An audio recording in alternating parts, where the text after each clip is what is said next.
Hello বন্ধুরা, দেখো 2 মিনিটে কি করে চটজলদি আর কি চাউমিন বানিয়ে ফেলা যায়। তা আমি প্রথমে পেঁয়াজ আর টমেটোকে সরু সরু করে কেটে নিয়েছি।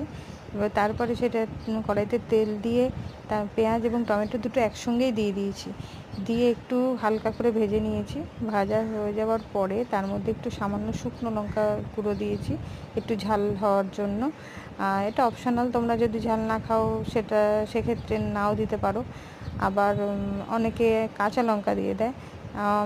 আমার একটু কালার পছন্দ, তার জন্য আমি শুকনো লঙ্কা দিয়েছি। আর তোমরা চাইলে কাঁচা লঙ্কা। হ্যালো বন্ধুরা, দেখো 2 মিনিটে কি করে চটজলদি আর কি চাউমিন বানিয়ে ফেলা যায়।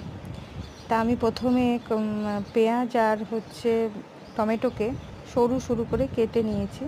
এবার তারপরে সেটা কড়াইতে তেল দিয়ে পেঁয়াজ এবং টমেটো দুটো একসঙ্গেই দিয়ে দিয়েছি, দিয়ে একটু হালকা করে ভেজে নিয়েছি।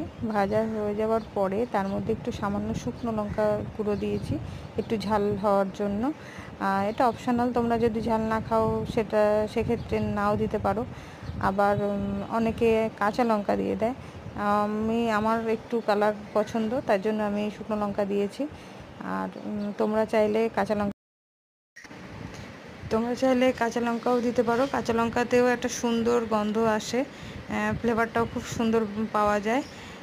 তা আমার একটু শুকনো লঙ্কার মানে কালারের জন্য আমি একটু দিয়েছি, আর আমার ভালোও লাগে খেতে, তার জন্যই আমি শুকনো লঙ্কাটা দিয়েছি। তো তোমরা চাইলে কাঁচা লঙ্কাও দিতে পারো।